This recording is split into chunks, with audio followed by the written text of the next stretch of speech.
Hallelujah. মতি 21:4 থেকে। Hallelujah. আজকে কি পাম সানডে। হালেলুয়া। আমি পড়ছি, মন দেব। এই রূপে ঘটিল যেন ভাববাদী দ্বারা কথিত এই বাক্য পূর্ণ হয়। তোমরা সিয়ন কন্যাকে বলো, দেখো তোমার রাজা তোমার কাছে আসিতেছেন, তিনি মৃদুশীল ও গদ্দবের উপরে উপবিষ্ট এবং শাবকের গদ্দবের বস্ত্রের উপরে উপবিষ্ট। পরে ওই শিষ্যরা গিয়া যিশুর আজ্ঞা অনুসরণে কার্য করিলেন, গদ্দবীকে ও শাবকটিকে আনিলেন এবং তাহাদের উপরে আপনাদের বস্ত্র পাতিয়া দিলেন, আর তিনি তাহাদের উপরে বসিলেন। আর ভিড়ের মধ্যে অধিকাংশ লোক আপন আপন বস্ত্র পথে পাতিয়া দিল এবং অন্য লোকেরা গাছের ডাল কাটিয়া পথে ছড়াইয়া দিল। আর যে সকল লোক তাহার অগ্র পশ্চাৎ যাইতেছিল তাহারা চেঁচাইয়া বলিতে লাগিল, হোসান্না, দাউদ সন্তান, ধন্য যিনি প্রভুর নামে আসিতেছেন, ঊর্ধ্ব লোকে hosanna. Hallelujah, hallelujah, hallelujah, hallelujah, hallelujah. কি বলছে? এই রূপ ঘটিল, ভাববাদী দ্বারা বাক্য পূর্ণ হলো। এই যে বাক্য, যে তোমার সিয়ন কন্যাকে বলো, তোমার রাজা তোমাদের কাছে আসিয়াছেন, তিনি মৃদুশীল ও গদ্দবের উপরে উপবিষ্ট। এখানে স্বপনীয় ভাববাদী যে প্রভু যীশু খ্রিস্ট যে আসবেন, তিনি কেমন হবেন সেই চিহ্নটা তিনি দিয়েছিলেন। স্বপনীয় ভাববাদীর কাছে চিহ্নটা দিয়েছিলেন, তোমাদের রাজা যে ঈশ্বর প্রভু আসবে, তিনি কত বছর আগে ভবিষ্যৎবাণী করেছিলেন? মিনিমাম 2000 বছর আগে করেছিলেন ভবিষ্যৎবাণী। এই স্বপনীয় ভাববাদী 2000 বছর আগে করেছিল যে তোমাদের কাছে সেই ঈশ্বর আসবে। তাকে তোমরা কি করে বুঝবে? তার চিহ্ন কি হবে? তিনি এত, আমরা যদি দেখি জগতে তো অনেক প্রাণী আছে, প্রভু যীশু খ্রিস্ট গাধার উপরে কেন চাপলেন? নম্র, ঠান্ডা, শান্ত প্রাণী বলে তাকে মনোনীত করেছিলেন, যার উপরে জাগতিক লোকের কোনো দৃষ্টি নেই, যার উপরে কোনো দৃষ্টি আকর্ষণ করে না, তাকেই ঈশ্বর মনোনীত করেছেন। তখনকার দিনে রাজারা ঘোড়া, হাতি এই সমস্ত ব্যবহার করত, উট। কিন্তু ঈশ্বর তিনি শান্তির রাজা, সেইটাই প্রমাণ করবার জন্য সকলীয় ভাববাদীকে চিহ্ন দিয়েছে। সকলীয় 9 অধ্যায় 9 পদে লেখা আছে। পুরানো নিয়মে 9 অধ্যায় 9 পদে লেখা আছে, তোমাদের যে রাজা আসবে সে এইরূপ হবে। চলুন একটু সেই সকলীয় ভাববাদীতে যাব। সকলীয় 1363 পেজ, কালো বাইবেলের।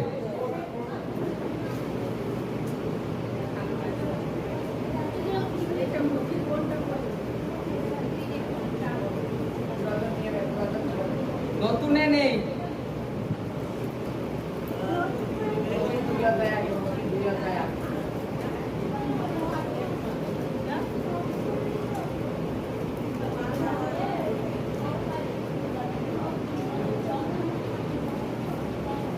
হালেলুয়া।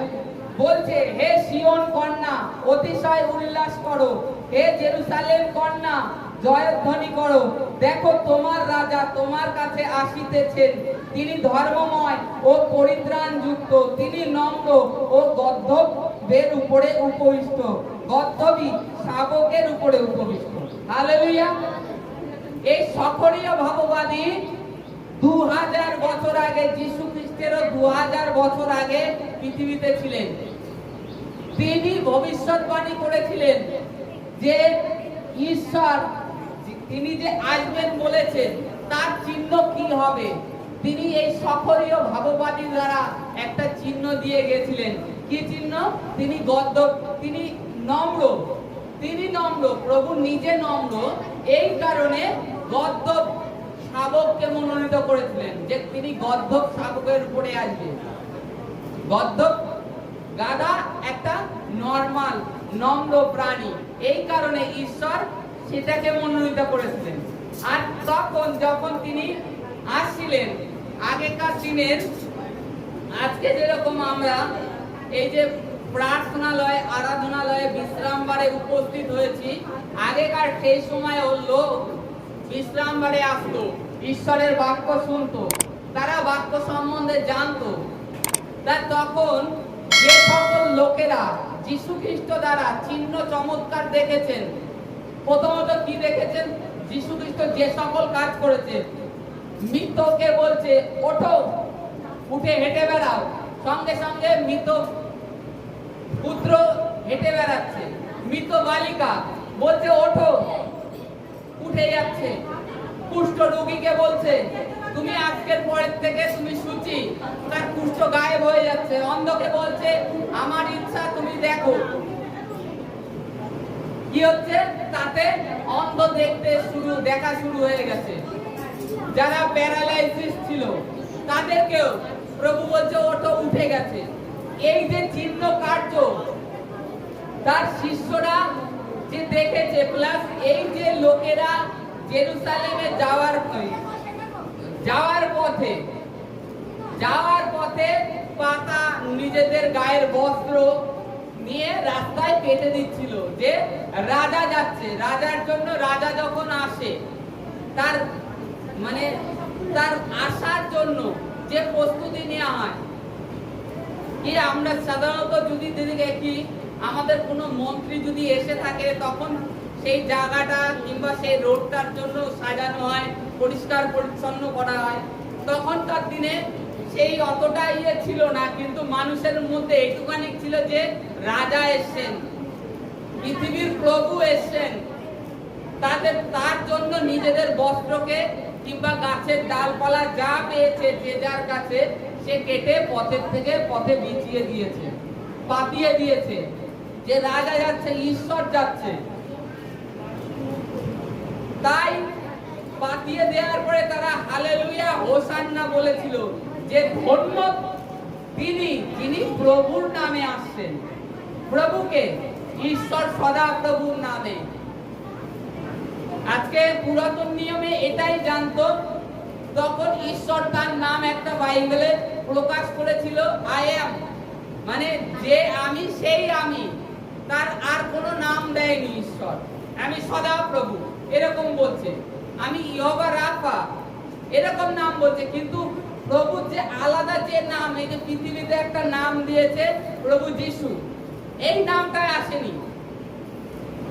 তাই যখন এই নামে আসছে, তাই বলছে ধন্য তিনি যিনি প্রভুর নামে আসছে। কে? যে সদা প্রভু, তার নামে এসে সেই ধন্য, সেই ঈশ্বর ধন্য। এই বলে সেই সকল শিষ্যরা চেঁচাতে লাগলো আর হালেলুয়া হোসান্না করতে লাগলো, হালেলুয়া হোসান্না করতে লাগলো। তখন সমস্ত লোক ঈশ্বরের মহিমা করতে লাগলো, যে তারা চিনেছে যে সেই রাজা আমাদের কাছে এসে গেছে, যে মুক্তিদাতা এসে গেছে। এই কারণে তারা চিল্লাতে লেগেছিল। সেই ভাববাদীর বাক্য পূর্ণ হলো। সকলীয় ভাববাদী যে তাদের থেকে 2000 বছর আগে লিখে গেছে, সেই বাক্য আজ থেকে 2025 বছর আগে পূর্ণ হয়েছে। 25 বছরটা আরো কম, যেহেতু 33 বছর প্রভু যীশু খ্রিস্ট বেঁচে ছিলেন। সেই বাক্য পূর্ণ হয়েছে, তার জন্য এই সকল লোকরা দেখে চেঁচাতে লেগেছিল, যে বাক্য সকলীয় ভাববাদী লিখে গেছে সেটা আজকে পূর্ণ হলো। এই কারণে সেই সকল শিষ্যরা চেঁচাতে লেগেছিল হালেলুয়া হোসান্না বলে। আর প্রভু যীশু খ্রিস্টের থেকে আমরা আজকে যদি দেখি, মানুষ আমরা ভাবি খুব বুদ্ধিমান, তখনকার দিনেও কম বুদ্ধিমান লোক ছিল না। এখনো যে মিশর দেশে আমরা যদি দেখি যে পিরামিড গুলো তৈরি হয়েছে, তার মধ্যে এমন এমন রহস্য আজকের মানুষরা সেই টেকনোলজি সেই সময় কিভাবে করলো তাই বুঝে পাচ্ছে না আজকের মানুষরা। তার মানে সেই সময় মানুষের মাথায় কি বুদ্ধি ছিল না? প্রচুর ছিল বুদ্ধি। তা সত্ত্বেও দেখুন এই মানুষরা জেনেছে, তার সেই সময় এই কারণে প্রভু সদাপ্রভু ধন্যবাদ করেছে, বলেছে হালেলুয়া হোসান্না, যিনি প্রভুর নামে এসেছে। কারণ তারা দেখেছে এই যীশু খ্রিস্ট সেই, যিনি যার আসার কথা ছিল সে নাই। এই ব্যক্তি কি করে মৃত লাশকে বলে উঠে যাও, কুষ্ঠরোগী কি বলে তোমার কুষ্ঠ চলে যাক আজকের পর থেকে, আর থাকবে না। ভূতগ্রস্ত দুষ্ট আত্মা দেখতেন ওর থেকে বেরিয়ে যাও, চুপ কর বলে বেরিয়ে যা, আর কোনো কথা বলতেন না প্রভু যীশু খ্রিস্ট দুষ্ট আত্মার সাথে। প্রভু যীশু খ্রিস্ট দুষ্ট আত্মার সাথে বেশি কথা বলতেন না, বলতো চুপ কর, বেরিয়ে যাও। তারপরে যারা কুষ্ঠরোগী তাদেরকে কুষ্ঠ দেখলে বলতো তোমার কুষ্ঠ ভালো হয়ে যাক, সঙ্গে সঙ্গে। অন্ধের চোখে হাত দিত, ভালো হয়ে যেত। অন্ধের চোখে থুতো দিয়ে কাদা দিয়ে লেপে দিত, সে দেখতে পারত। প্যারালাইসিস, 38 বছর এক ব্যক্তি চলে না, তাকে বলছে ওঠো তোমার মাদুর গুটিয়ে তুমি ঘরে চলে যাও, তাকে বলেও নি যে তুমি সুস্থ হয়ে যাও, সে তখনই উঠে হাঁটতে লেগেছে, চলে গেছে। 38 বছরের লোক তার শরীর থেকে গায়েব হয়ে গেছে। তাই এই কারণে সেই লোকেরা ঈশ্বরের মহিমা দেখেছে, দেখার কারণে আজকে সেই হালেলুয়া হোসান্না বলে তারা ঈশ্বরের মহিমা করছিল। আজকে না, আজ থেকে 2000 বছর আগে এই দিনটাতে করেছিল। এই দিনটাতে তারা ঈশ্বরের মহিমা দেখেছিল। আমরাও কি দেখিনি ঈশ্বরের মহিমা?